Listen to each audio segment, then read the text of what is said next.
Oui, avec notre invité ce matin, mesdames et messieurs, santé et hygiène publique. Le ministre fait le point avec nous ce matin. Évidemment, c'est bien autre que Dr Mamadou Pété Diallo. Il est avec nous ce matin. Monsieur le ministre, bonjour et bienvenue chez les GG sur Radio Espace Guinée. Voilà.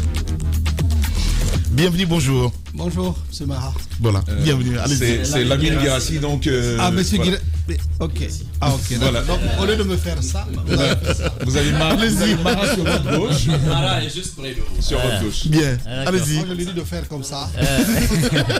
Ça revient à la même chose, hein. Voilà. C'est ça. Alors, allez-y, Diba. Monsieur le ministre, bonjour. Merci d'être avec nous sur ce plateau. On avait souhaité cette émission avec vous et il n'est jamais tard pour bien faire. Alors, vous avez été nommé dans un contexte assez particulier. Vous-même, vous l'avez dit, le secteur dans lequel je suis, on ne peut pas quantifier les choses puisqu'il s'agit de l'humain, de la santé des hommes. Et un peuple malade, c'est un peuple qui ne peut pas produire. Vous venez où tout est priorité, 2 hôpitaux vieillissants à l'époque, avec à l'intérieur du pays, il n'y a pas de spécialité. Vous avez fait le tour de la Guinée. Si on vous disait en quelques mots de poser le débat, faire un diagnostic, qu'est-ce qu'on peut retenir quand vous êtes arrivé? Qu'est-ce que vous avez constaté dans le système de santé? Le constat n'est pas nécessairement uniquement le mien, c'est le constat du gouvernement de transition que nous avons fait, pas nécessairement en lisant des rapports assis dans nos bureaux, mais en visitant le pays profond. Ce constat est l'un des premiers diagnostics qui a été posé quand nous avons fait l'immersion gouvernementale. Au-delà de la santé, nous avons simplement remarqué que la plupart des services de base qu'un gouvernement doit donner aux populations laissaient à désirer.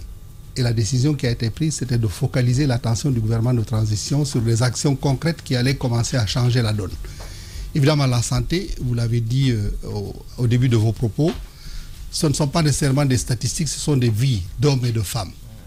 Et là-bas, nous avons vu, sur la base des infrastructures que nous avons visitées, du personnel auquel nous avons parlé, des usagers qui sont nos compatriotes auxquels nous avons parlé, qu'il y avait encore une sorte de défiance entre les populations et le système de santé.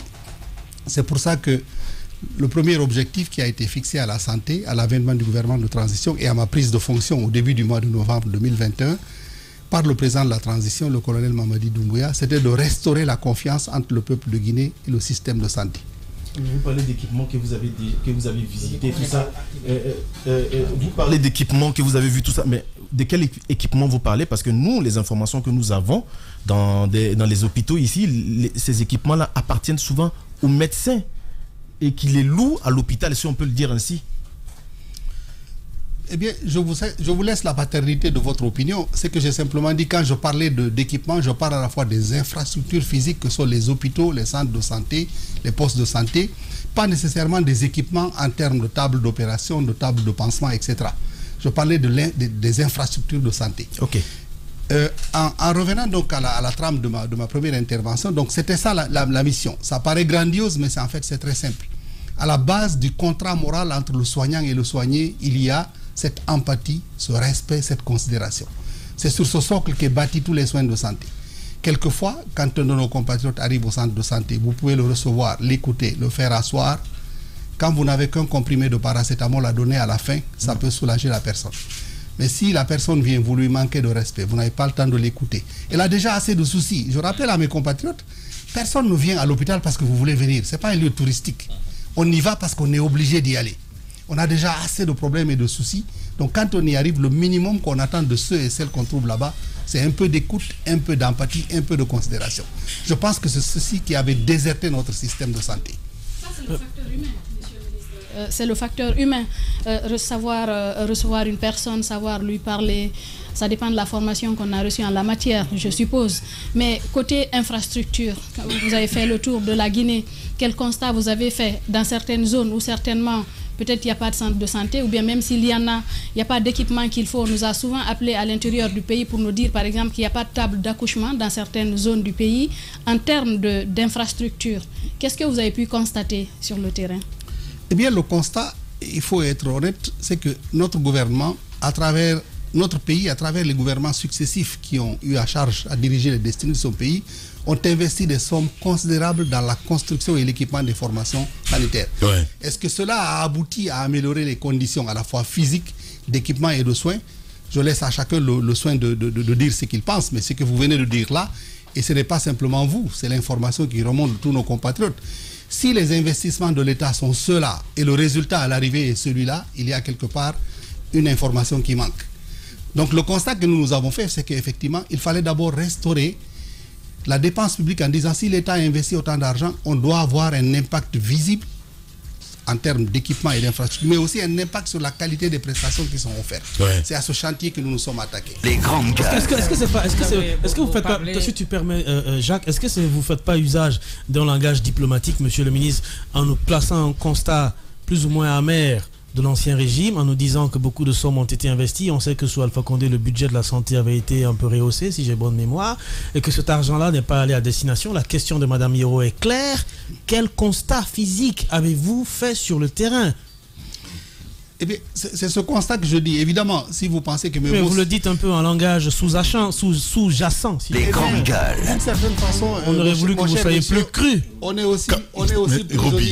aussi prisonnier un peu du moule dans lequel on a grandi professionnellement. Ouais. Après avoir passé près de 32 ans aux Nations Unies, vous ne pouvez pas simplement... Oui, mais revenez-nous en Guinée. Oui, je suis revenu en Guinée, mais la façon de m'exprimer, c'est ça. On dit la même chose en choisissant chacun nos mots. Évidemment. Voilà, il ne va pas vous expliquer ça. Est-ce qu'il y a un manque? Je vais vous entendre puisque vous dites allez-y, Jacques. fait le langage constat, diplomatique. Et ce qui vous a intéressé, c'est de recréer la confiance entre le personnel soignant et puis les malades. Et moi, je veux vous entendre sur la présence même des médecins à l'intérieur du pays. Justement. C'est la question que j'allais poser. Il y en a dans l'analyse qui disent on est en Guinée dans un système de 70 pour 30. C'est comme les professeurs, les enseignants. C'est-à-dire 70% de médecins pour 30% de personnes à soigner, donc à Conakry, et puis 30% seulement pour 70% de la population vivant à l'intérieur du pays, dont la majorité en zone rurale. C'est quoi le constat aujourd'hui de la présence de médecins à l'intérieur du pays? Vous en avez combien par préfecture, par exemple? Monsieur Leno, je voulais d'abord dire que votre constat est aussi le nôtre. Je vous laisse la paternité des chiffres 70, 30, 45, 40, 60, etc. Mais ce que je dis simplement, c'est qu'effectivement... Monsieur le ministre, oui. C'est grave ce que vous êtes en train de dire là. Non, mais attendez. Non, le constat... Je suis désolé. Non. Excusez-moi. Vous m'avez posé une question, laissez-moi le temps de répondre. Allez-y. Voilà, je dis... Ouais. Son constat ne peut pas être le vôtre. C'est pas possible. Non, le constat, je dis les chiffres. Le constat est le même. Il y a un déphasage sur la répartition spatiale du personnel de santé entre Conakry et l'intérieur. Quant à la proportion, je ne peux pas me prononcer dessus. C'est ce que je dis, je lui laisse le choix de cette proportion. Mais le constat, nous le partageons. Alors, qu'est-ce que nous avons fait? Première chose, c'est de constater, mais quels sont les Guinéens et les Guinéennes qui sont exactement là-bas, dans l'intérieur, et qui soignent nos parents. Nous avons fait le truc. Moi, j'ai demandé à mes services de me remonter les informations, qui est exactement présent et quelles sont leurs qualifications. J'ai obtenu ces listes. Sur cette liste, je suis allé voir le Conseil des ministres en disant, si nous voulons améliorer la prise en charge de nos compatriotes dans le pays, le jour où vous me donnez l'autorisation de recruter, je préfère donner un contrat à ces hommes et femmes qui travaillent à l'intérieur du pays depuis 10, 15, quelque chose plus, comme simplement des bénévoles ou des volontaires, sans contrat, sans rémunération, sans rien. Chacun de nous peut contribuer au développement de son pays, mais un tel sacrifice pendant tant d'années, sans contrat, sans rémunération, si j'ai moi l'occasion de changer, ce qui veut dire qu'une bonne partie du personnel soignant à l'intérieur du pays était constitué de volontaires et non pas d'agents de l'État. Il y a bien sûr des agents de l'État, mais pas dans les nombres auxquels on serait droit d'attendre compte tenu des listes que nous avons sur les affectations. Bien. Il y a beaucoup de personnes qui sont affectées pour des raisons qui leur sont propres, décident de ne pas rejoindre leur lieu d'affectation ou alors décident d'aller s'installer pour faire de la pratique privée. Le travail actuel de nettoyage de la fonction publique, ce n'est pas nécessairement s'attaquer aux gens qui doivent aller à la retraite. C'est aussi vérifier ceux et celles qui n'ont pas respecté leur contrat de travail en se présentant sur leur lieu de travail. À cela et à ceci, nous avons dit, vous rejoignez vos postes de travail, ou le cas échéant, si vous ne voulez pas rejoindre, nous vous remettons à la fonction publique parce que nous ne demandons pas ce que vous licenciez. Mais il y a toujours des raisons de toute façon, parce qu'il n'y a pas qu'en Guinée. Hein. Moi, je prends l'exemple de la France, peut-être je rêve un petit peu. Les médecins en campagne, il faut toujours, en fait, si vous voulez, en tout cas, des notions pour les encourager à aller en campagne. Effectivement. Voilà. Je pense que même en Guinée, c'est aussi le cas. Ouais. Parce que moi, j'ai croisé, par exemple, un médecin qui est venu de Cuba, qui a passé tant d'années là-bas, avec tout ce qu'il a amené comme bagage. On a voulu l'amener à l'intérieur du pays, mais quand il est parti, il a vu les conditions, il a dit, je vais perdre la notion parce qu'il n'y a rien ici pour faire le travail que je veux faire. Exact. Alors, monsieur le ministre, est-ce que vous allez tenir compte de cela aussi en envoyant les gens à l'intérieur du pays? Parce que s'il faut partir que dans une en campagne mue, sans équipement, je pense que c'est compliqué, on ne peut pas faire ce qu'on a appris. Monsieur Camara, dans tout ce processus, il y a une sorte de séquence et de chronologie. Pour pouvoir répondre à votre question, je voudrais commencer par celle de M. Guirassy. Alors, quand on choisit de rejoindre la fonction publique, on laisse le choix au gouvernement de décider où est-ce que vos compétences peuvent être les mieux utilisées. Et l'État vous affecte là. Moi, je suis jeune médecin dans ce pays et j'ai commencé mon service il y a plusieurs décennies, sinon vous allez deviner mon âge, à Gawal. J'y ai travaillé, toute ma carrière internationale a commencé là-bas. Il y a maintenant, avec l'évolution des jeunes qui pensent que eux, leur seul endroit où ils peuvent vivre, c'est Conakry. Et tout ce qu'il y a ici. C'est leur choix. Mais ils n'ont pas le droit. Les années changent, monsieur le ministre. Oui, les années changent, je suis d'accord. Mais je dis c'est leur choix, je le respecte. Mais si c'est ça leur choix, alors qu'ils n'empêchent pas le gouvernement de trouver des hommes et des femmes qui, eux et elles, veulent aller à l'intérieur. Mais monsieur le ministre, là part avec des mesures d'accompagnement. Laissez finir ma phrase, parce que sinon vous ne comprendrez pas le D'accord, allez-y. Alors, quand je dis que c'est leur choix, mais le gouvernement a obligation d'amener les services là où les populations vivent. 80% de nos compatriotes, 8 sur 10 ne vivent pas à Conakry. Donc on a obligation. Quand on ne veut pas travailler à l'intérieur, il faut simplement qu'on indique qu'on ne veut pas. On ne peut pas avoir le beurre, l'argent du beurre et le sourire de la laitière. On ne peut pas recevoir un salaire, être assis ici à Conakry, faire du moonlighting, donc travailler au noir dans le privé et empêcher les Guinéens qui sont chez moi à Tougué ou à Panziazou, à Massanta ou bien à Djeke, à Lola ou à Yukunkunda, à Kundara, de trouver quand même des soins. Alors nous, ce qu'on a dit, au lieu de s'occuper de tout ça, on a dit, on a vérifié, on a fait les listes. Vous qui ne voulez pas rejoindre, on vous restitue à la fonction publique, on dit que vous ne travaillez plus pour le ministère de la Santé. On affecte des gens dans ces endroits pour pouvoir offrir les services. Mais mieux, même dans la problématique de l'affectation, comme il y a déjà des hommes et des femmes là-bas qui, eux et elles, ont montré qu'ils sont désirés de servir nos compatriotes, on a dit, donnez-leur des contrats. Embauchez-les à la fonction publique d'abord. Et ensuite, on passera à autre chose. D'accord. Bien. Docteur Mamadou Pété Diallo, il faut le rappeler, un ministre de la Santé et de l'Hygiène publique. Il est notre invité ce matin chez les GG. Allez-y. Oui, toujours dans le sillage de l'état des lieux et du diagnostic que vous êtes en train de nous présenter. Il y a actuellement ce grand débat. Il est permanent sur la gestion du fichier fonctionnaire. Il y a, par exemple, pour les collectivités, le ministre Maury qui trouve une formule pas nouvelle. Elle est très en vogue en France, c'est-à-dire un fichier de la fonction publique qui est éclaté. Un pour les territorialités, l'autre pour la fonction publique générale, et puis un dernier, et c'est là l'objet de ma question, un dernier pour le personnel soignant, la fonction publique hospitalière.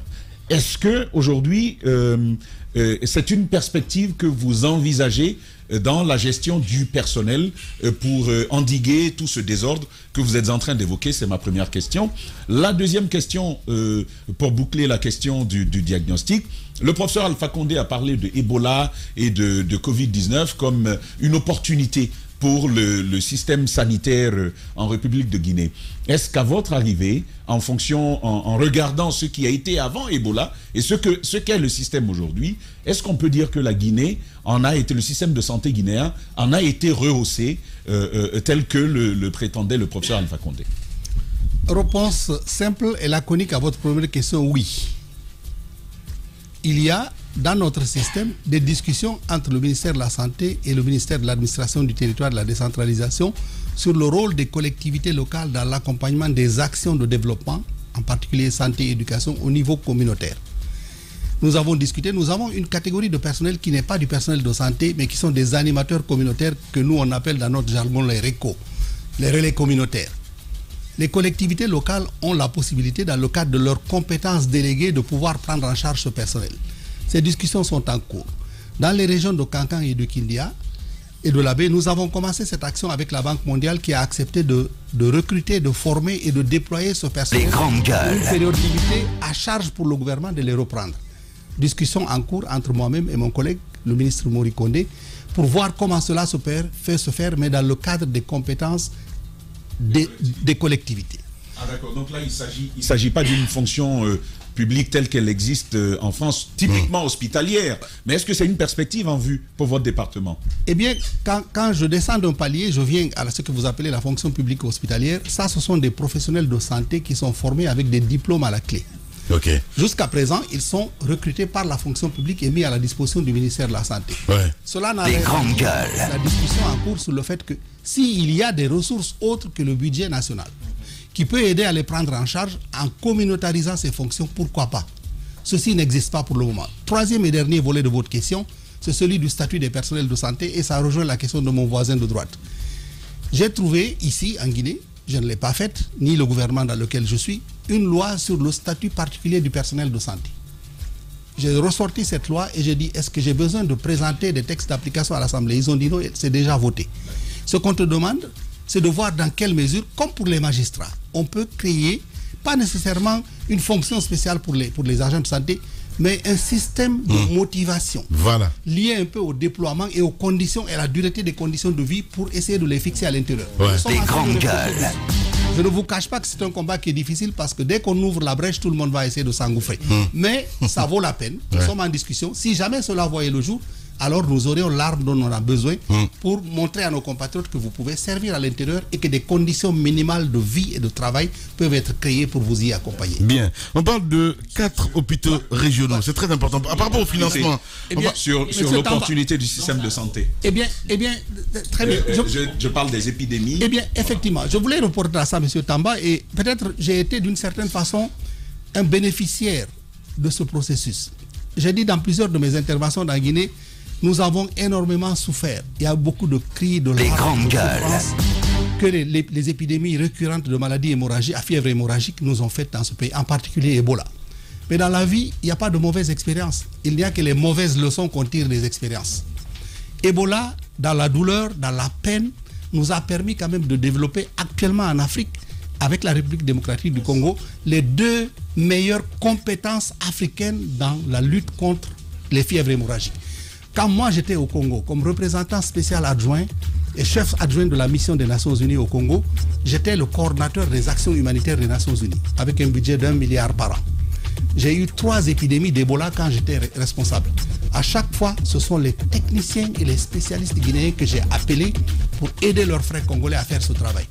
J'en étais personnellement fier. Donc, Ebola nous a appris beaucoup de choses. Et par exemple, comme je dis à mes compatriotes, on a toujours tendance à faire de l'autoflagellation en Guinée. On ne voit que les mauvaises choses. Personne ne parle jamais des bonnes choses qui se passent dans ce pays. En voilà une. Bien. Allez, le temps est donné. Eh bien, il nous affronte ce matin et on va en découdre avec le ministre à 11h. Monsieur le ministre de la Santé et de l'Hygiène publique, la première question, monsieur le ministre, qu'on vous pose est de savoir pourquoi le retard de paiement de salaire des travailleurs de l'ANSS. Et c'est un certain Ousmane Bangoura qui pose la question. Vous pouvez répondre directement, monsieur le ministre. Pourquoi le retard de paiement de salaire des travailleurs de l'ANSS? Merci Madame Sané et merci à votre auditeur.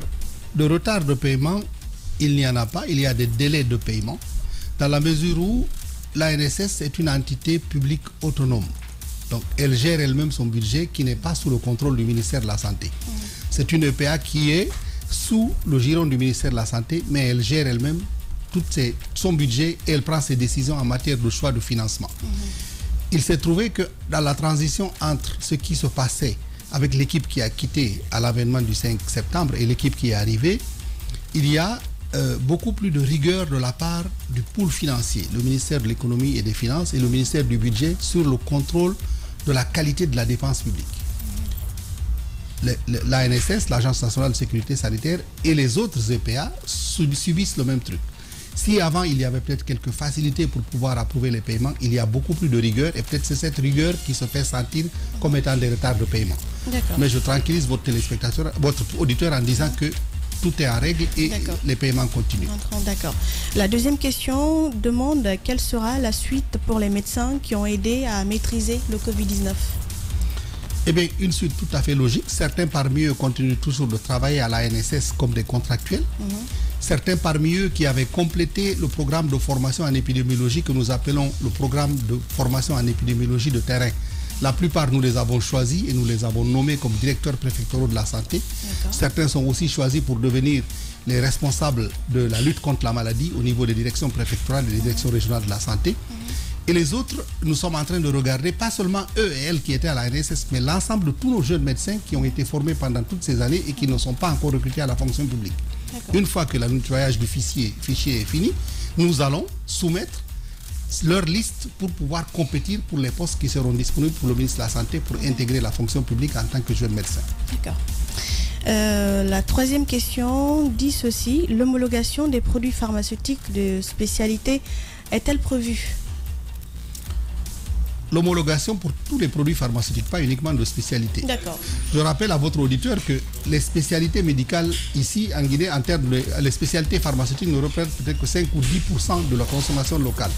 La plupart des médicaments que nous utilisons ici sont des médicaments qui viennent sous la dénomination commune internationale que nos compatriotes appellent généralement des génériques.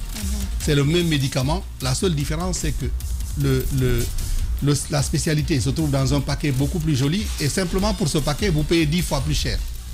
Mais c'est le même médicament. Donc si vous allez en pharmacie, et ce que nous discutons avec les pharmaciens, c'est quand un de nos compatriotes se présente avec une ordonnance, qu'on lui dise, vous avez le choix entre la spécialité, qui peut vous coûter 100 000 francs guinéens, ou le même médicament sous forme de plaquette ou dans une boîte moins élaborée, mais en tout cas une boîte bien fermée, que vous payerez 10 ou 12 000 francs guinéens.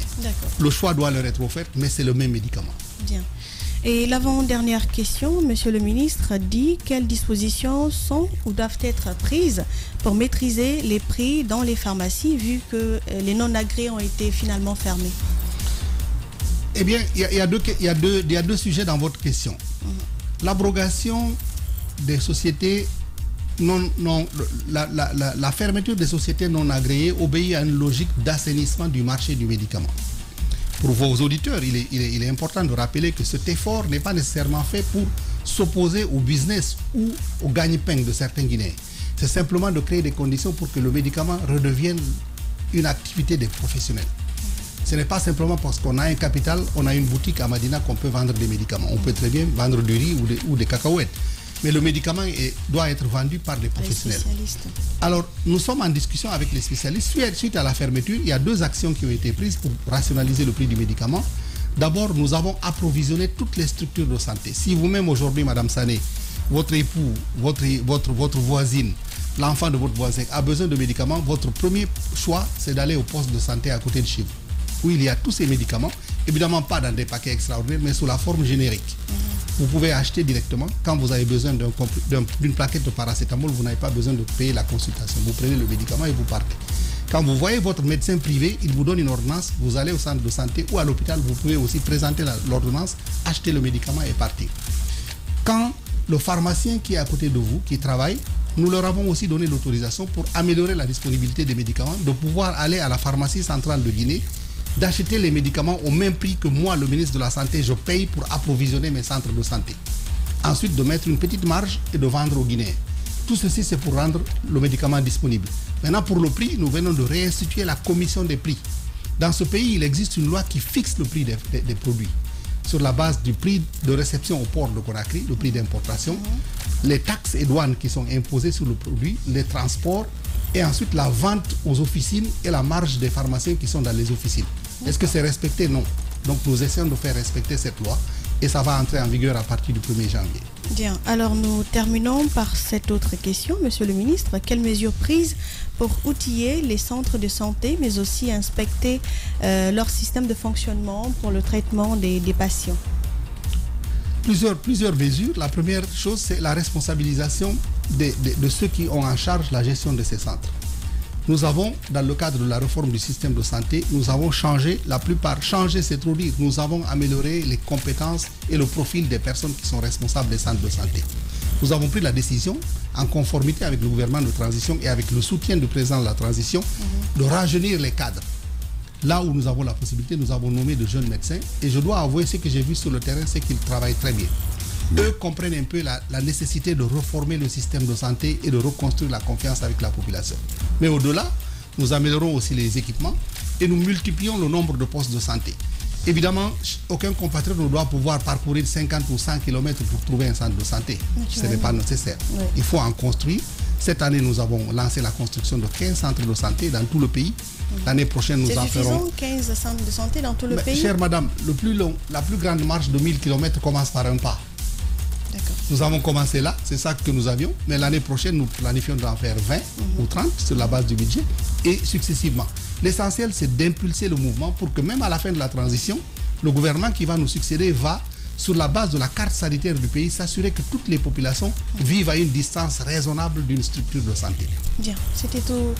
Merci beaucoup, monsieur le ministre, d'avoir répondu à ces questions et je vous rends l'antenne. Merci beaucoup. Question directe, on peut appeler comme ça la rubrique, parce que on parle vrai. Vous restez avec nous dans un instant. Le débat, le combat continue avec le ministre. Vous nous regardez également aussi à la télévision. Retrouvez l'intégralité de cette émission sur Suite FM Guinée tous les soirs à 18h. Mesdames et messieurs, sinon ça se passe également sur le coup de 23h dans la troisième partie de soirée, carrément sur Espace TV. Vous continuez à réagir, mesdames et messieurs. Le débat continue dans un instant avec le ministre de la Santé, Dr Mamadou Pété Diallo. Il est notre invité ce matin. Vous étiez très nombreux évidemment à poser des questions à notre invité ce matin, mesdames et messieurs. Donc le ministre est avec nous, mon cher ami Tamba. On continue le débat. Voilà, monsieur le ministre, rebonjour. On continue donc ce débat avec vous. Beaucoup de problématiques. Je vais en placer deux rapidement. La première, c'est cet auditeur justement qui me tend la perche. Il y a quand même ce sang neuf qui a injecté dans les choses de la santé en République de Guinée. À quel besoin vouliez-vous répondre en renouvelant un peu, j'ai envie de dire, deux générations dans l'animation du système de santé en République de Guinée? Et quel bilan faites-vous de toutes ces décisions-là? Est-ce que finalement, ça porte du fruit? Quelle est l'appréciation que vous en faites? Ça, c'est la première question. La deuxième question, c'est un sujet attendu. C'est bien la cession, la délégation de gestion sur le centre hospitalo-universitaire de Donka. Beaucoup de spéculations autour, beaucoup de commentaires. On aimerait bien en savoir davantage avec vous ce matin. Comment est venue l'idée de cette session-là? Mais plus loin, aujourd'hui, on parle de services qui reprennent beaucoup trop lentement du goût des Guinéens. Qu'est-ce qui explique ces lenteurs? Est-ce que, de votre point de vue, il s'agit de lenteur? Et quelles sont les perspectives dont augure ce lancement, cette réouverture, après 7 ans quand même d'interruption? Monsieur Tamba, le rajeunissement des équipes, c'est un pari sur l'avenir. Je dois avouer, j'utilise une parabole. Dans cette affaire, c'est l'occasion qui a fait le larron. Quand nous sommes arrivés aux affaires, à la tête du ministère, eh bien, il y a eu une vague de départ à la retraite que nous n'avons pas demandé. Mais quelquefois, dans la vie, il faut savoir profiter de ces opportunités pour pouvoir surfer. Ceci nous a donné l'opportunité de pouvoir mettre en musique le rajeunissement de nos équipes. Nous avons proposé, à l'attention du chef du gouvernement et du président de la République, des jeunes cadres bien formés, sortis de la plupart de l'université guinéenne, qui ont fait des diplômes en Guinée et à l'extérieur et qui avaient le profil pour occuper les postes de chef de district de santé. Donc ce qu'on appelle nous nos directeurs régionaux de la santé et nos directeurs préfectoraux de la santé. Nous avons fait ces propositions qui ont été avalisées par le président de la République et par le chef du gouvernement, le Premier ministre, et les nominations ont été faites. Est-ce que nous avons reçu une ovation pour ça? Probablement pas. Parce que la plupart ont dit oui, mais voilà, le ministre et l'équipe du cabinet, ils ont choisi des gens jeunes, etc. Mais ce que j'ai vu sur le terrain, les remontées d'informations que j'ai reçues des populations me font dire que nous avons eu le courage de prendre la bonne décision. Je prends une équipe. Le directeur général de l'hôpital régional de Kankan, Dr Fremba Kamara. Le directeur adjoint de cet hôpital, le Dr Demba Mara. Ou celui de l'Abbé, directeur de l'hôpital de l'Abbé, le docteur Kaba Kondé, et son adjoint, le docteur Djiba Diallo. L'hôpital régional de Kankan, si vous venez là, les populations avaient simplement décidé de déserter cette institution à cause de tout ce qui s'y passait. L'arrivée de ces deux jeunes médecins a complètement changé la donne. Ils reçoivent toujours la même subvention chaque année que le ministère leur envoie. Mais eux, ils ont pris cette subvention, ils ont complètement rénové l'hôpital. Ils l'ont repayé, ils ont réarrangé, ils ont mis la pharmacie hospitalière en marche, ils ont installé un système de panneaux solaires. Même quand il n'y a pas d'électricité dans Kankan, eux, ils ont l'électricité pour travailler normalement. Ça, c'est leur chose. Quand j'ai visité Kankan... Même pour les grandes interventions, l'électricité? Ils ont tout. Ils ont même... Et leur pharmacie, le système de refroidissement de la pharmacie est basé sur les panneaux solaires. Qu'il y ait du courant ou pas, ils ont un climatiseur qui marche et qui conserve les médicaments. Ça ne veut pas dire qu'on peut avoir un grand diplôme en ingénierie. Je dis simplement, quand on veut développer son pays, si on aime son pays, on trouve les solutions.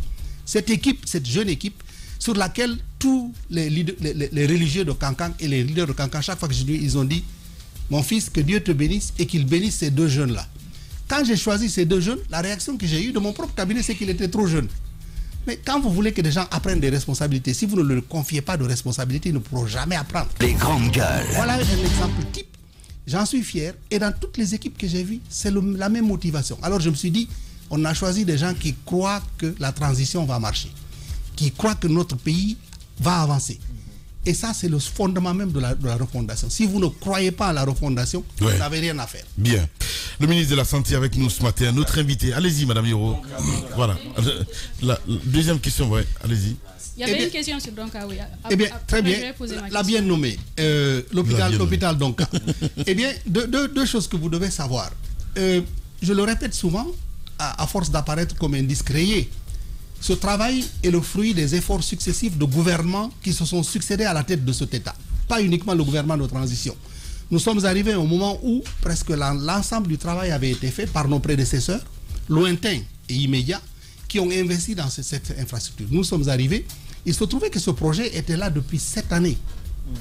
Quand nous sommes arrivés, la première mission, l'une des missions essentielles que le président de la transition m'a confiée, c'est en me disant, termine ce projet et mets l'hôpital à la disposition des Guinéens.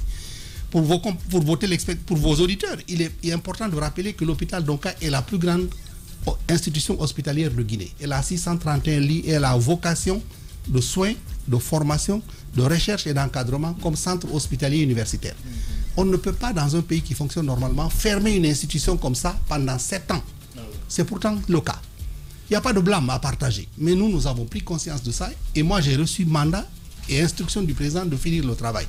Est-ce que j'ai un mérite particulier? Je ne le dis probablement pas. Mes équipes ont un mérite. Elles se sont engagées. Le gouvernement m'a voté un budget pour ça. J'ai réuni les entreprises. J'ai payé les arriérés qu'on devait aux entreprises et je les ai remis au travail. Elles ont fini le travail. Et à date, avec 1 mois et demi de recul, duquel je me suis excusé devant le président, on a fait l'ouverture en disant, vous m'avez donné 6 mois, ça m'a pris 7 mois et demi. Mais le travail Les grandes gueules. L'hôpital est entièrement ouvert? Non. Un hôpital de 631 lits, si quelqu'un pense qu'on peut simplement tourner un interrupteur et tout s'allume, c'est que vous regardez un film. Vous ne vivez pas dans la réalité. Ça a pris 7 ans de travaux. Nous allons prendre quelques mois, pas 7 ans. Nous allons prendre peut-être 6 mois pour ouvrir. Nous sommes déjà sur la logique. Nous, on a déjà 5 services qui sont en chose. Donc tout n'est pas opérationnel? Tout est en train de s'opérationnaliser. Bon, c'est le choix en train de s'opérationnaliser. Et la deuxième étape, les services d'urgence, qui sont vraiment le nœud de l'hôpital, ils vont ouvrir là au mois de septembre. Le service de médecine interne, décembre. Le service de médecine interne est en train d'être programmé pour être ouvert. Le service de pédiatrie. Les services de soutien pour que ça se fasse. Je vous le dis, l'hospitalisation à Donka ne va plus obéir à l'hospitalisation dans nos hôpitaux. Mon cousin qui habite à Yataya et l'autre qui est là-bas à Karbelé ne seront plus obligés de porter un petit bol de fonio avec de la sauce gombo pour amener à notre parent qui est hospitalisé à Donka. Celui qui sera hospitalisé à Donka, il va manger les 3 repas là-bas. Les gens en faisant quoi exactement? Peut-être en signant des contrats avec quelques sociétés? C'est déjà fait. On a tout l'équipement pour la cuisine. Donc on a signé avec un prestataire. Pas que la cuisine, oui, j'ai bien compris. Il va ouvrir la cuisine. Il va non seulement servir les repas à tout le personnel qui travaille là, pendant qu'il travaille ici, et tout le repas sur la base des diététiciens et des nutritionnistes. Et ensuite la vianderie. Vous n'amènerez plus de draps. Bien. Et tout va être fait là-bas. Donc ces services-là, on en a besoin pour que l'hospitalisation ouvre. Bien. Donc quand on dit que c'est lent, ça dépend de comment vous définissez la lenteur. Est-ce qu'on est dans la précipitation ou on est dans le désir de bien faire? Non, mais c'est à vous de nous dire, monsieur le ministre. Parce que quand vous dites que le président vous a donné 6 mois et que vous avez mis 7 mois, ce matin encore, vous nous dites, dans les mois à venir, je vois un politique qui parle en fait. Qu'est-ce qu'il me dit qu'il dit vrai? Eh bien, je vous donne rendez-vous au début janvier. Ok, je vous prends au mot. Je vous prends au mot, monsieur le ministre. Je vous prends au mot. Monsieur le ministre, une convention, juste sur la question de Donka. Les grandes gueules. Il a dit que désormais, on n'enverrait pas de draps, désormais, on n'enverra pas de manger de l'extérieur. Mais par rapport au niveau de vie du Guinéen, quelle sera la réalité des coûts? Est-ce que les coûts auront changé? Comment cela va se passer, monsieur le ministre? Ça, c'est la première question. L'autre question, c'est le tollé que ça a créé, par exemple, le fait de confier la gestion à une société canadienne, si je ne m'abuse. Le tollé que ça a créé, on a écouté des médecins qui ont travaillé là pendant plusieurs années, qui ont crié à l'exclusion. Qu'en est-il réellement? Eh bien, 2 questions. Je prends celle qui me semble la plus simple. Vous parlez de repas. Eh bien, je vous dis effectivement, dans tout hôpital qui se respecte au XXIe siècle, personne n'arrive avec un repas dans la main. Normalement. Dans tout hôpital qui se respecte, on ne demande à aucune famille d'envoyer un drap de lit ou un oreiller. Eh bien, la Guinée ne vit pas en dehors de la terre. On est un pays nous vivons ici sur la terre. Il va falloir passer à des hôpitaux du XXIe siècle. Est-ce qu'on est prêt à le faire? La réponse est, est-ce qu'on va faire fonctionner Donka exactement comme ça? Ça ne demande pas des milliards, juste une volonté de changer. Si on fait ce changement et on s'est donné les moyens de le faire, si on a une buanderie qui fonctionne avec des Guinéens, on a une restauration qui fonctionne avec des Guinéens, on est capable de faire ça. Mais pourquoi nous, on ne serait pas capable de donner des repas?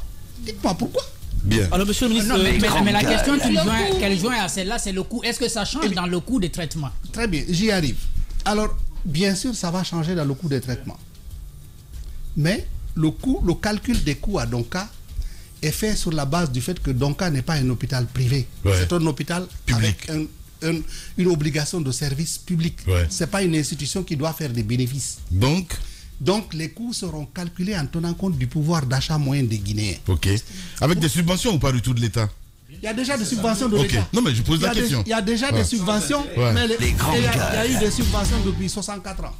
Et le résultat est celui qu'on voit là. Bien. Maintenant, ce qu'on se dit, si l'État met autant d'argent, pourquoi ne pas donner un minimum de services décents aux Guinéens? Alors, c'est important de parler de ces subventions pendant plusieurs années, sans qu'il n'y ait un résultat, en tout cas, probant, sans qu'il n'y ait une amélioration sur les conditions de traitement, sur les soins. Parlez-nous de ces subventions-là. Par exemple, vous avez parlé d'une subvention que vous avez donnée à l'hôpital régional de Kankan. Les choses ont nettement évolué. Est-ce qu'on peut connaître les montants des subventions des différents, que ce soit le CHU de Donka ou bien des différents hôpitaux régionaux? Ça s'élève à combien, monsieur le ministre? Très bonne question. Je préfère ne pas m'avancer sur le chiffre que je ne maîtrise pas. Mais je vous dis, sur les postes de subvention du ministère de la Santé, l'hôpital Donka est celui qui nous coûte le plus cher. Si je ne m'abuse, la subvention varie entre 20 et 26 milliards chaque année de francs guinéens. Pendant toutes ces années, l'hôpital Donka n'a rapporté au trésor public par année moins de 500 millions de recettes. Eh bien, on se moque de qui? Mais comment est-ce possible? Eh bien, je n'en sais rien. Mais c'est que j'ai simplement dit, moi, mon travail en tant que membre du gouvernement, c'est de m'assurer que là où il y a de l'argent public, que nos compatriotes voient l'impact. Bien. Alors, à la base de ce problème, il y a l'amalgame. L'amalgame dans ce pays, c'est parce qu'on n'a jamais voulu séparer les fonctions de gestion de l'hôpital, qui sont des fonctions qui ne sont pas des fonctions de médecin, et les fonctions de prestation de soins. Cet amalgame fait que les responsables de l'hôpital sont aussi des médecins. Donc, on perd sur les deux champs. Le médecin n'a pas le temps de gérer l'institution. Il n'a pas ce temps. Ensuite, le temps qu'il prend pour gérer l'institution, c'est du temps qu'on soustrait à ses obligations de soigner. Donc, la Guinée perd sur les deux fronts. La décision prise par le gouvernement de transition à son arrivée, c'est de séparer ces fonctions comme le socle de la réforme du système. L'administration, que nous on appelle gestion hospitalière, et il y a la prestation, les médecins, la prestation. Avec obligation de résultat. Est-ce que ça nous a fait que des amis? Probablement pas. Pour les raisons que vous savez. Mais nous, on est dans le camp des intérêts du peuple de Guinée. Si ça sert le peuple, et le peuple peut voir un résultat des investissements de ses impôts. Parce que les subventions, c'est vos impôts, ce sont les miens, ce sont les siens. C'est celui du paysan du Fouta ou du planteur de la forêt ou bien du transporteur de la Haute-Guinée. C'est leurs impôts. C'est nos impôts. Donc, si on met cet argent, on est en obligation de demander un retour sur investissement. Bien.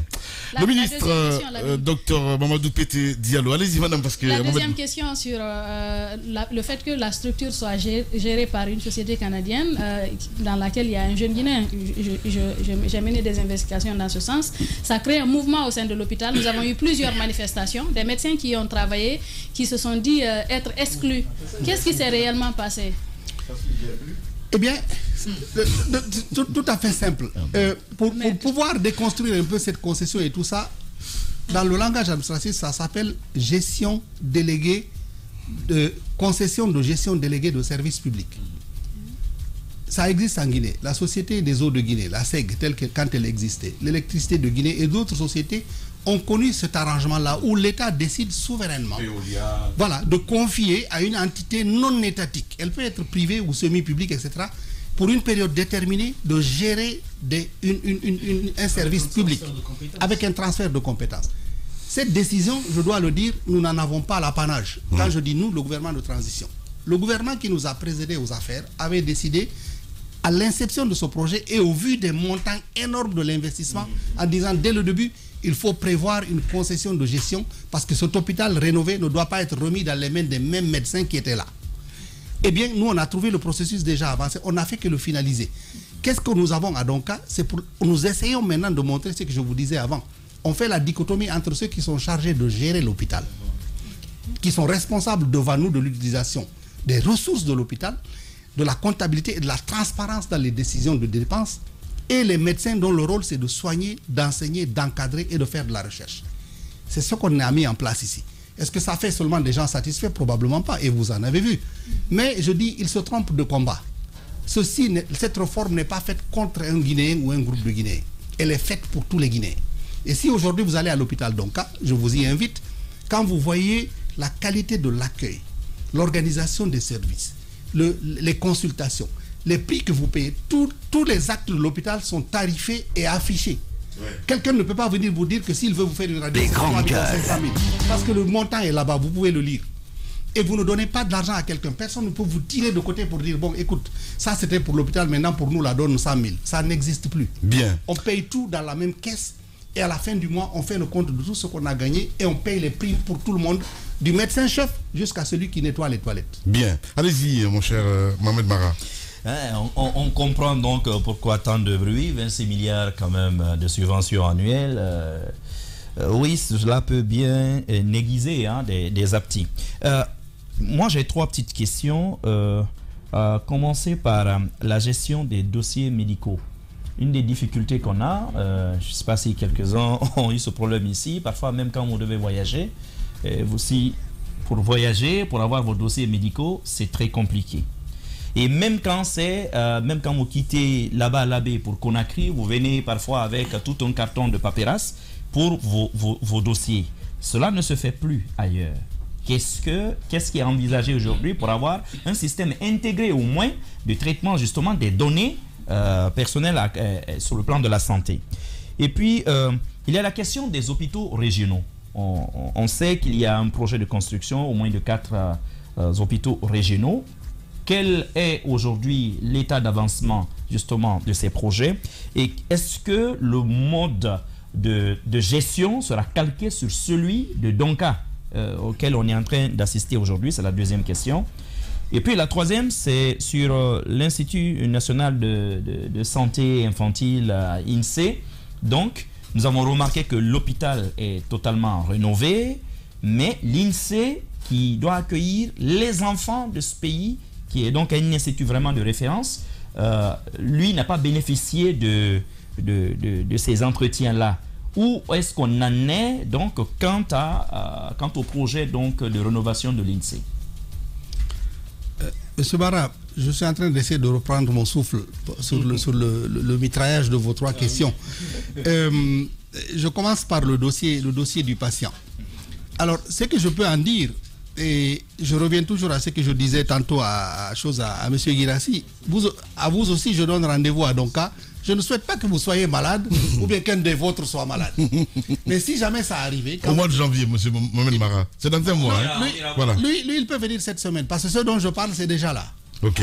Alors, le dossier du patient, à Donka, qu'est-ce qu'on a institué? Quand vous venez, après l'accueil, on prend vos paramètres, c'est-à-dire vos empreintes digitales et vos informations biométriques, et on vous imprime une carte avec votre photo.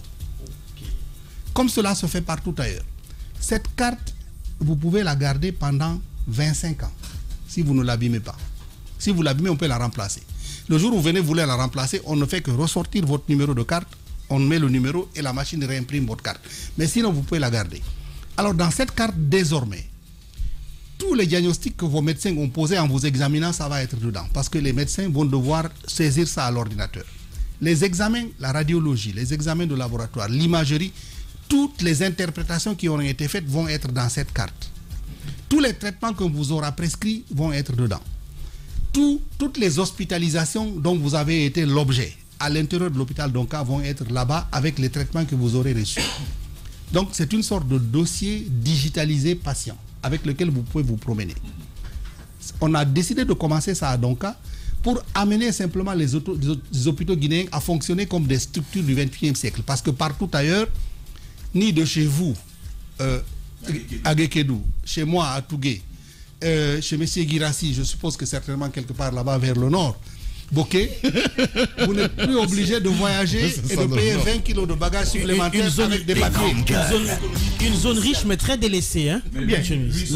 La zone économique spéciale. Non. Lui, son origine est très incertaine. J'ai parlé du Nord. Voilà. Comme ça, je m'en sors très bien. Mon origine est très incertaine. Suivez mon regard. Voilà. Alors, c'est pour ça que je ne me suis pas avancé. J'ai pris des précautions. Voilà. Donc, alors, vous et moi, c'est simple. Terrible. Bah voilà. oui. Mais alors, pour en revenir à ça, donc je disais, sous forme de boutade, vous n'êtes plus obligé de payer 10 ou 20 kilos supplémentaires dans le taxi brousse pour amener tout un dossier médical. Si vous avez la carte de Donka, vous pouvez simplement revenir. Et ce qu'on essaie de faire, c'est, et ça c'est la réponse à sa deuxième question, une fois qu'on a les 4 hôpitaux régionaux, on a l'intention de mettre le même système pour qu'on ait un système unifié de dossiers médicaux nationaux. C'est encore une ambition, mais et un rêve. Mais dans tout développement, il y a une part de rêve. On est à jour, hein. Il y a une carte là. Voilà, exactement. Voilà la fameuse carte. De Danka, oui, c'est ça. Eh bien, vous me la donnez, si. Eh bien, voilà. C'est son neveu. C'est ça. Comme ça, il n'y a pas de meilleure preuve que celle-là. Ouais. Eh bien, c'est ce petit instrument que vous allez avoir. Okay. Dès que vous arrivez à l'hôpital, on scanne, toutes les informations vont s'afficher. Ça, c'est top, ça. Alors, ce qui est important, c'est que quand vous êtes en face d'un infirmier, l'information est ségrégée pour que l'infirmier ne voit que des informations à son niveau de responsabilité. D'accord. Quand il y a des informations confidentielles que votre médecin doit voir, il n'y a que lui qui est capable de voir. Alors, une question concernant cette carte, monsieur le ministre, puisque vous nous tendez la perche, c'est que j'ai commencé par exemple mes traitements médicaux en Guinée, donc je me suis fait enregistrer à Donka, et je suis muté à Dakar, où je suis obligé d'y rester pendant une longue période, et que je sois malade. Elle est utilisable là-bas? Sous des modalités qui restent encore à définir et à s'accorder entre nous et le Sénégal. Bien. Parce que nous sommes d'abord dans le territoire national. Mais ceci devrait être la prochaine étape. Voilà. Pourquoi ça c'est important? C'est simplement, comme je le disais tantôt, au risque de me répéter, nos hôpitaux doivent fonctionner comme des institutions du XXIe siècle. Bien. C'est tout. Voilà. Allez, le ministre, allez-y. Oui, la troisième question portait sur l'INSEE. L'hôpital est totalement rénové, mais l'INSEE reste quand même une poche, un îlot, vraiment de quelque chose qu'on n'aime pas voir, surtout quand il s'agit de la santé infantile. Qu'est-ce qui est prévu pour l'INSEE? Monsieur Mara, sous ce vocable, l'INSEE se cache une institution toute simple. C'est l'Institut de nutrition et de santé des enfants. INSEE. C'est une institution qui a vocation de soins, de prise en charge, mais aussi de réhabilitation des enfants qui sont mal nourris. On lui a adjoint un volet de néonatologie.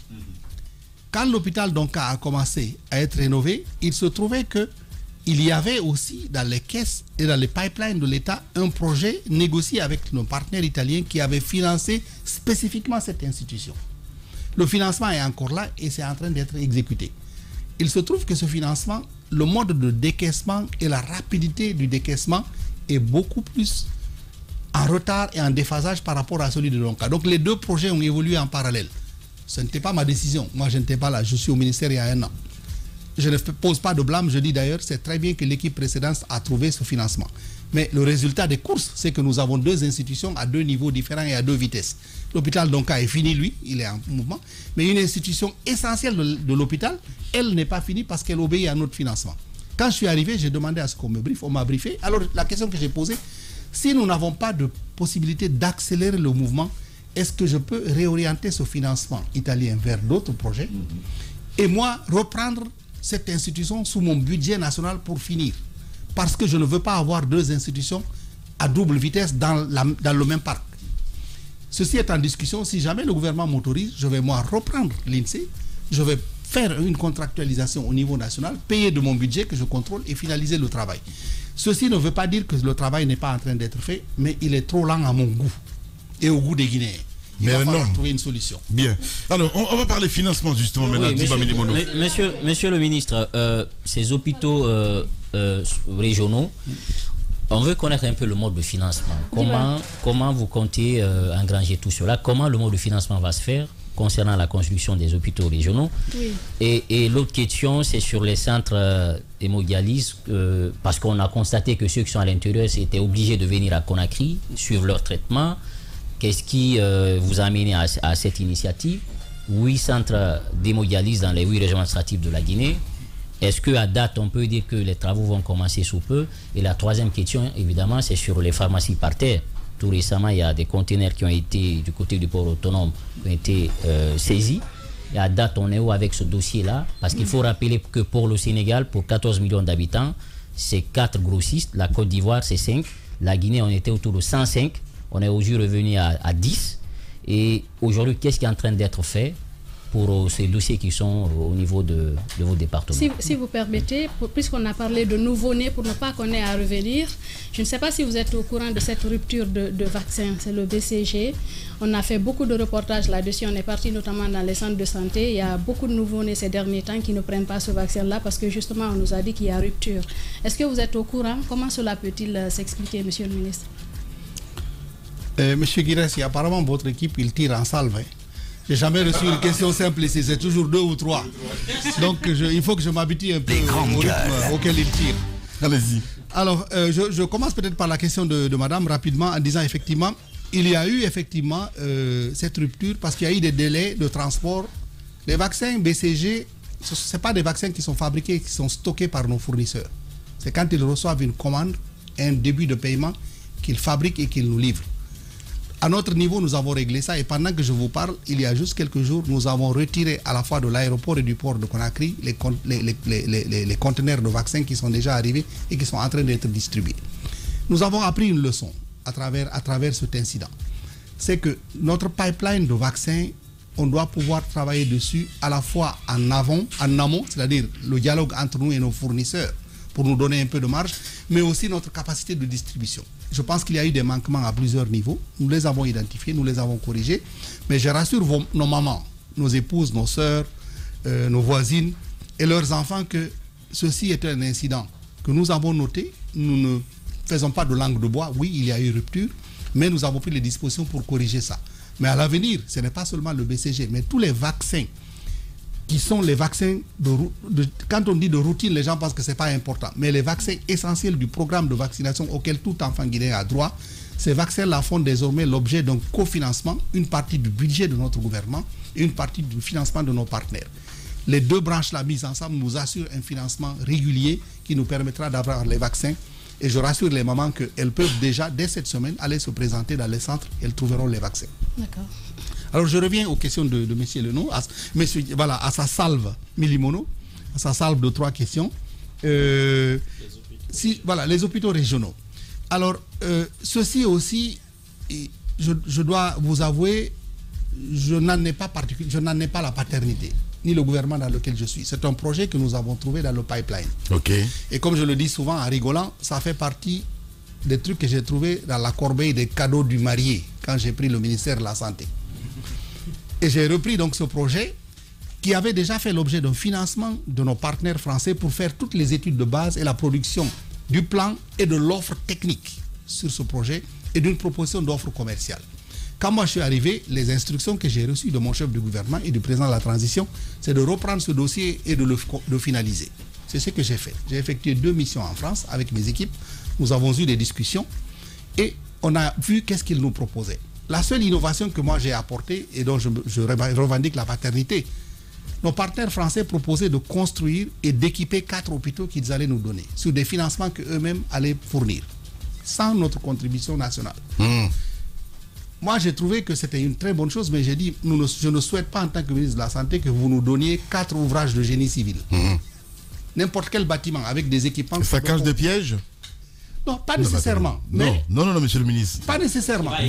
Non. Alors, un hôpital... Monsieur Guirassi, un hôpital... Je sais, Mohamed Mara, parce que je connais ce dossier-là, justement. Allez-y, je vous entends. Un hôpital... Si tout de suite on prend le building dans lequel nous sommes ici, on remplace vos tables de travail ici par des tables d'accouchement ou des trucs de consultation, on peut appeler ça un hôpital. Non. Mais on peut. Oui. C'est un choix. Mais pour que ça soit un hôpital, il faut qu'il y ait les compétences, les connaissances et le personnel pour transformer cet investissement en soins de santé. Donc moi j'ai demandé à nos partenaires français, je dis ça c'est très bien. Mais moi je souhaite, comme nous sommes en train de reformer notre système de santé, et comme on a commencé à Donka, est-ce que vous pouvez examiner la possibilité de nous financer un volet d'accompagnement sous la forme d'une gestion déléguée pendant 3 ou 5 ans, d'un programme de formation de nos spécialistes. Je reconnais humblement, nous n'avons pas de spécialistes de maintenance des équipements médicaux. Les hôpitaux sont un cimetière d'équipements.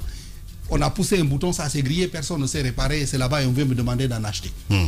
Ensuite, deuxième chose, est-ce que vous pouvez mettre un programme d'échange de spécialistes entre les hôpitaux français et la Guinée, avec à la clé la formation de mes spécialistes sur les techniques de pointe. J'ai une colonne de célioscopie à Donka qui permet d'opérer sans ouvrir le ventre. Je n'ai pas de spécialiste. J'ai un seul médecin guinéen qui est capable de faire ce travail, c'est le docteur Michel Soromou, qui a été formé au Maroc et qui est praticien hospitalier franco-guinéen en France. Mon imagerie médicale aussi, je n'ai pas de spécialiste de scanner, etc. Le seul qu'il y a, c'est les Tunisiens qui travaillent au niveau de la Caisse nationale de sécurité sociale. J'ai un médecin guinéen qui est à Paris, le docteur Bangali Koukouma, qui lui est formé pour ça et qui a 30 ans d'expérience.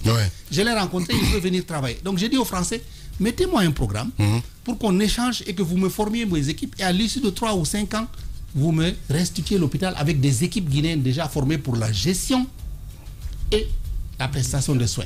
Ils ont été d'accord, ils ont intégré cette composante dans le projet, ils ont décidé de la financer. Est-ce que cette société est spécialisée dans ce domaine-là, monsieur le ministre? Parce que c'est une société qui fait des routes normalement. Non, c'est pas elle qui fait ça. C'est l'assistance publique hôpitaux de Paris. EFAGE et ses partenaires de génie civil que sont Aegis Génie Civil et Vamed l'équipementier médical, ce sont des gens qui font du génie civil. J'ai voulu moi avoir ceux qui font de la médecine et c'est l'assistance publique hôpitaux de Paris. Donc c'est ce paquet que j'ai eu. Quand je dis que je revendique cette paternité, c'est la seule chose que j'ai ajoutée.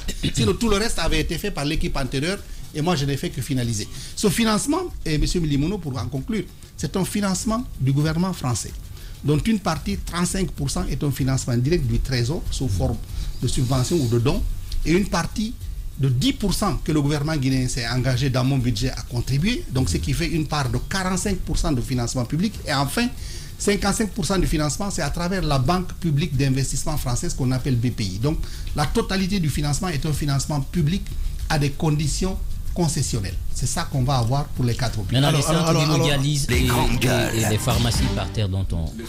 Les faux médicaments. Les faux médicaments. Je voudrais peut-être vous demander quelle est la définition de pharmacie par terre. Alors c'est une expression utilisée chez nous pour qualifier un peu ceux qui n'ont pas cette légalité de vendre des produits, de les manipuler.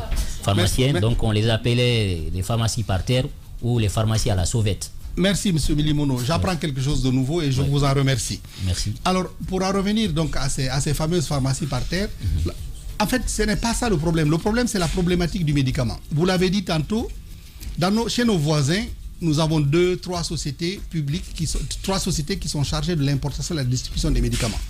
Notre loi pharmaceutique, quand elle a été adoptée, a permis à des compatriotes de s'installer dans ce créneau-là, comme grossistes, importateurs, répartiteurs. C'est la loi qui le dit, moi je n'ai absolument rien à dire. Mais il se trouve qu'entre cette loi et l'usage qu'on en a fait, il y a eu une sorte de décadence. On est passé d'abord de 3 en Guinée, puis on est passé à une dizaine, on est passé à 105 sociétés. Les anciens gouvernements ont mesuré un peu tout ce que cela causait en termes de manque de ligne directrice. Ils ont pris des mesures que je trouvais courageuses. Ils ont ramené d'abord ce nombre à 40 et ensuite, en 2021, ils ont ramené le nombre à 10. Est-ce que c'est suffisant ou pas? C'est l'avenir qui nous dira. Mais ce que cela veut dire, c'est que simplement, comme toute chose, et la créativité de nos compatriotes, quand vous ouvrez une petite brèche, ils s'y engouffrent. On avait donc marchandisé le médicament. Et moi, j'insiste en disant que le médicament, c'est un produit de santé. Les grandes gueules. Ceux qui ont pensé s'intégrer dans ça, ils ont vu juste l'occasion de faire de l'argent. Donc, ils ont importé à tort et à travers des médicaments qu'ils ont déversés sur nos marchés. La dernière chose pour vous montrer le danger d'une telle libéralisation sauvage. Au port de Conakry, avec la douane, le ministère de la Santé et les autorités avaient été arraisonnés près de 240 conteneurs de médicaments. Pas des petits 20 pieds, des 40 pieds. J'ai reçu mandat et instruction du CNRD et du gouvernement de transition de travailler avec la CRIEF, avec la direction des investigations criminelles de l'état-major de la gendarmerie, la douane, de pouvoir voir qu'est-ce qu'il y a dans ces conteneurs. Nous avons fait notre travail normalement, nous avons échantillonné devant les propriétaires. On a ouvert, pris des échantillons, envoyé au laboratoire de contrôle de qualité et les résultats sont revenus dans 5 enveloppes fermées. Chacun de nous a reçu une enveloppe. Nous les avons ouverts au même moment et on a vu le résultat. Si les médicaments qui étaient dedans n'étaient pas conformes et propres à la consommation humaine, on les envoie à la destruction à Kouria. Bien. Au moment où je vous parle, nous avons déjà échantillonné, analysé et envoyé à la destruction 222 conteneurs de 40 pieds. Wow. On n'a trouvé aucun conteneur qui contenait des médicaments propres à la consommation. Et on est venu après pour dire oui, mais le ministre de la Santé, nous on a investi des milliards. Je suis d'accord, ils ont investi des milliards, mais moi, je raisonne en termes de vie de Guinéens, pas en termes de milliards. Si récupérer les milliards des gens, c'est envoyer 220 ou 240 conteneurs de poison sur les marchés pour empoisonner la population guinéenne, moi j'ai déjà choisi mon camp. C'est non. Je ne le ferai pas. Et le gouvernement de transition ne le fera pas. Bien. Allez, toute cette problématique est celle-là. Alors, 3 minutes à passer. Voilà, monsieur le ministre, on voit qu'il y a beaucoup de perspectives, mais en même temps, c'est vrai qu'il y a des urgences. Et parmi ces urgences-là, oui, il y a non seulement la question d'hémodialyse, mais aussi il y a la question aussi des urgences. Il ne faut pas le signaler. Dans nos hôpitaux, quand il y a parfois des cas d'accident, on a vu des femmes qui ont été transportées à l'hôpital, qui ont voulu donner naissance. Elles sont mortes à même le sol. Parfois, on ne vous touche pas tant que vous ne donnez rien. Alors, qu'est-ce que vous allez faire en tant que ministre pour que cette situation puisse quand même cesser dans nos hôpitaux quand il y a des urgences, peut-être qu'il y ait une première prise en charge avant qu'on ne demande d'abord même aux familles de payer quelque chose. Et les aussi la question de la recherche. Parce que ici, il faut pas l'oublier. En ce moment, nous avons même une épidémie de grippe, mais on ne peut même pas dire, personne ne peut vous dire c'est quoi cette épidémie de grippe. La recherche, qu'est-ce qu'on en fait exactement aussi dans ce pays au niveau de votre département? Je vous remercie, M. Camara. Vous avez une salve de 2 questions. Donc ça commence à s'améliorer. Alors je reviens un peu à la troisième question de la salve de madame, concernant un peu les centres d'hémodialyse, avant de revenir. Non, c'est de M. Milimono. Voilà. Alors, les centres d'hémodialyse. Quelque part, il y a une sorte de fil conducteur entre ce que je disais tantôt sur les faux médicaments et ce que nous voyons là. Pourquoi? L'hémodialyse, c'est un service qu'on offre à nos compatriotes qui souffrent d'insuffisance rénale terminale, c'est-à-dire leur rein ne fonctionne plus. L'hémodialyse, en termes simples, c'est de substituer la fonction des reins par une machine extracorporelle pour qu'elle fasse le travail de nettoyage du sang avant de le réinjecter dans le système. Ils le font 2 ou 3 fois par semaine, c'est ça qui les maintient en vie. S'ils ne font pas ces trucs, après une semaine, c'est la mort. Donc c'est aussi simple que ça. Qu'est-ce qui cause ça? Beaucoup de raisons. Normalement, le vieil âge est une des raisons. D'autres maladies chroniques sont des raisons. Mais ce qui est surprenant, et écoutez-moi très bien, c'est que dans le lot de nos compatriotes qui sont actuellement en train d'être hémodialysés à Donka, il y a des jeunes dont l'âge est inférieur à 25 ans. Comment est-ce qu'on peut avoir ces reins détruits entièrement à l'âge de 25 ans ou moins de 30 ans? Nous avons identifié, nous ne connaissons pas tous les coupables, mais nous connaissons un, c'est l'usage des faux médicaments. Eh bien, c'est ça le problème. Le centre d'hémodialyse de Donka avait été conçu au début pour recevoir entre 30 et 40 personnes, maximum 60. Ils sont plus de 300 actuellement. Nous avons fait le constat qu'il n'est plus capable de prendre en charge. Le président de la transition, qui lui a de l'empathie pour la souffrance des Guinéens, quand il a été informé de ça, par mes soins, mais aussi par le soin des autres personnes qui ont visité, a pensé que peut-être on devrait trouver une perspective. Alors il m'a appelé en me disant, docteur Diallo, je souhaite que vous créez les conditions pour que nos compatriotes aient accès à de meilleurs soins. Il m'a donné un budget tiré sur les droits de tirage spéciaux qu'on appelle DTS, un financement du Fonds mondial, du Fonds monétaire, en disant, construis-moi 8 centres d'hémodialyse dans les capitales de nos 8 régions administratives, pour que nos compatriotes de Zérékoré, de Kankan, de Labé, ne soient plus obligés de venir ici s'accrocher. La plupart n'ont pas de famille à Conakry pour être soignés là, pour qu'ils puissent se soigner chez eux. C'est ce que j'ai fait. À l'heure où je vous parle, nous avons déjà fini les contrats, nous avons donné l'avance de démarrage, les équipes sont déjà sur le terrain, les premières pierres ont été posées et les travaux ont commencé. Ils vont me livrer ces structures au plus tard au mois de juin de l'année prochaine. Et pendant ce temps, j'ai déjà lancé les contrats pour acheter les médicaments, mais aussi les machines, pour que dès que c'est livré, on les installe et les gens peuvent commencer à se soigner là-bas. Peut-être vous ne le comprenez pas, mais c'est un drame humain. La seule chose entre nos compatriotes qui souffrent d'insuffisance rénale et la mort, c'est l'hémodialyse. On ne doit pas en faire, il n'y a pas de marchandage. C'est une question de vie humaine. Quand les grandes gueules. La santé, ce n'est pas des statistiques, c'est parce que c'est la vie d'hommes et de femmes. Et voilà un cas. Bien. Allez, dernière question, Roby. Je dois rendre l'antenne. Monsieur le ministre, je vais faire un tir groupé en utilisant 2 balles en espérant que vous survivez. 2 balles de questions. Vous ne parlez jamais de l'INS, Vous ne parlez jamais de l'INSP. On veut en savoir ce don japonais en construction. Première question. Deuxième question, c'est le cas spécifique de Dr Sandy de l'hôpital sino-guinéen et le professeur Touré, si je ne me trompe pas de nom, des cadres qu'on dit qualifiés et chevronnés qui ont été blanchis dans le dossier qui leur opposait à l'État, et vous ne les utilisez pas en termes de compétences. Qu'est-ce que vous répondez des 2 questions? Eh bien, en parlant de l'Institut national de santé publique, l'INSP, je vous aimais bien les acronymes, mais moi j'essaie de les décortiquer pour que vos téléspectateurs... C'est votre spécialité. Voilà, qu'ils sachent de quoi il s'agit. Alors ça rejoint un peu la question de M. Camara. L'Institut national de santé publique, en fait, c'est notre système d'alerte et de veille pour les questions qui touchent à la santé du plus grand nombre. Il a parlé tout de suite de recherche, d'alerte. Il y a non seulement l'ANSS qui est notre arme technique pour répondre aux épidémies, mais l'INSS est celle qui nous dit « Ah, vous avez une résurgence de Covid, mais ce n'est pas la variante Omicron, c'est la variante Delta. » C'est eux qui sont capables de dire ça. L'Institut est là depuis plusieurs décennies. Elle date de la Première République. Il se trouve que nos partenaires japonais ont décidé de nous aider à financer la construction d'un nouvel institut au nord du 21e siècle, qui est vers Manéa. Le travail est déjà avancé. C'est un partenariat où eux, ils font une partie du travail et le gouvernement guinéen a pris aussi des engagements, parmi lesquels le raccordement au système d'électricité, la construction de la route d'accès, mais aussi la mise en place d'un système d'accès à l'Internet. Ce budget a été voté. Nous sommes en train d'exécuter ce budget et les travaux continuent. Mes équipes ont fait une visite il y a 3 semaines sur le site. Pour le moment, les travaux sont dans le cadre de l'échéancier qui a été fixé. Une fois que c'est fini, nous ferons une réception officielle, nous allons y travailler. Donc ça, c'est la première chose. Deuxième chose, concernant toujours les recherches, effectivement, la santé, c'est une question de capacité de veille et de réaction. Si vous ne savez pas qu'est-ce qui vous arrive, vous pouvez aller tirer sur tout ce qui bouge, vous n'aurez pas la cible. Donc ça, avoir une institution de recherche capable de dire, tout le monde tousse en ville, mais en fait, ce n'est qu'une simple grippe, c'est pas le virus de choses, le Covid qui revient. Les grandes gueules. Et ça, c'est l'institut qui peut nous donner en faisant ce qu'on appelle du séquençage. Un mot trop savant pour nous dire, est-ce que ça c'est une variante, oui, laquelle, est-ce que c'est Omicron, c'est Delta ou c'est quelque chose de nouveau. Donc voilà un peu ce qui... Voilà, dernière question, madame, je dois rendre l'antenne. Allez-y.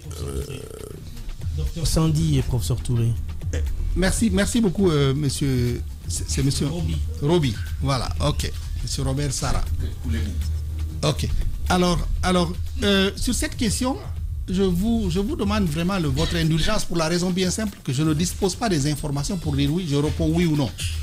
Mais ce que je dis simplement, c'est que ces 2 collègues que moi j'ai eu le privilège de connaître quand j'ai pris le ministère, avec lesquels j'ai travaillé et pour lesquels j'ai du respect professionnel, et beaucoup d'autres Guinéens que moi je ne connaissais pas, que j'ai choisi en son temps et que j'ai proposé au président de la République, qui m'a suivi dans mon choix et qui les a nommés à des postes. Mais il se trouve que, et vos auditeurs doivent entendre ça, dans la nouvelle architecture du gouvernement de transition, quand l'État décide de vous confier une partie de son autorité en vous nommant dans un poste et de vous déléguer la gestion d'une partie des deniers publics, l'État se donne le droit de vous demander des comptes. Donc il y a de la redevabilité. Probablement pas vous tant que vous restez ici aux grandes gueules, mais moi en tant que ministre et tous ceux qui travaillent avec moi, nous on va devoir rendre compte. Alors l'État, en demandant à rendre compte, vérifie est-ce que ce qu'il a instruit est fait. Là où il y a des manquements, l'État se réserve le droit de prendre les sanctions ou les corrections nécessaires. Ça peut arriver à n'importe qui de l'administration, mais nos compatriotes doivent savoir ça. Quand vous êtes investi d'une parcelle d'autorité de l'État, il va falloir apprendre la redevabilité. Ce qui concerne ces deux questions, ces deux collègues en particulier, je ne peux pas spéculer parce que je ne connais pas exactement la suite, mais je dis simplement ceci est dans la droite ligne de la demande de redevabilité de l'État vis-à-vis des hauts cadres auxquels on confie des responsabilités et de la gestion. Bien. Allez-y, madame, dernière question. Monsieur le ministre, je ne sais pas si vous savez ce qu'est devenu le centre de santé de Matoto. Nous, ces derniers temps, on a fait plus de 4 reportages à ce niveau. C'est devenu un nid de bandits et de prostitution. Récemment, dans les parages, il y a un gardien qui a été ligoté, frappé à mort. Il y a eu beaucoup de cas d'attaque à ce niveau. Paraît-il, le centre de santé fonctionnait, mais paraît-il qu'ils ont pratiquement dit que ça devait être rénové, sauf que ça prend du temps et que les bandits sont venus s'installer là. Ils s'en prennent même aux commerçants, aux marchands qui sont là dans les parages. Il y a beaucoup de plaintes. C'est confondu au marché. Qu'est-ce qui est fait justement dans ce sens-là? Est-ce que vous êtes au courant de ce qui s'y passe? Mes équipes me briefent régulièrement sur ce centre-là en question, mais ensemble sur l'ensemble des structures de santé de la commune de Matoto. Le choix de garder ce centre de santé dans son emplacement tenait compte du fait que l'extension du marché demandait à quand même qu'on ait une structure de santé où les gens peuvent venir comme premier recours. Mais nous avons vite pris la décision que ceci ne pouvait pas représenter la structure de santé pour Matoto. Je rappelle à vos auditeurs que Matoto est la plus grande commune de la République de Guinée. Et c'est la seule commune à Conakry qui n'a pas de centre médical communal. Si vous avez suivi ce que j'ai fait le jour de la pose de la première pierre du centre d'hémodialyse, j'ai aussi indiqué que sur la même aire, dans l'ancien dépotoir de Yimbaya Bougie que nous avons récupéré, et je dis ici à vos auditeurs, moi je faisais partie des gens qui ont aidé à nettoyer ce dépotoir parce que j'étais là tous les samedis dans la semaine de nettoyage.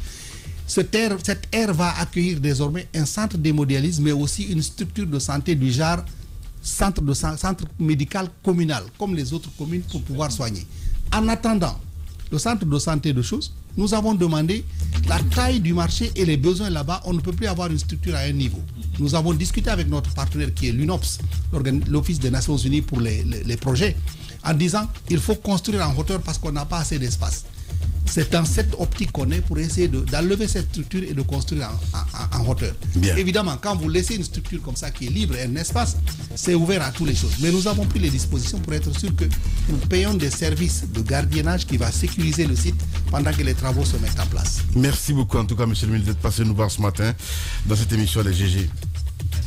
Merci à Amadou Sow qui a réalisé l'émission à la régie. À 15h, Kerdon Madjou vous attend avec toute son équipe, avec les informés. Sinon, nous on se retrouve évidemment ce soir à 19h. Prenez soin de vous. À demain.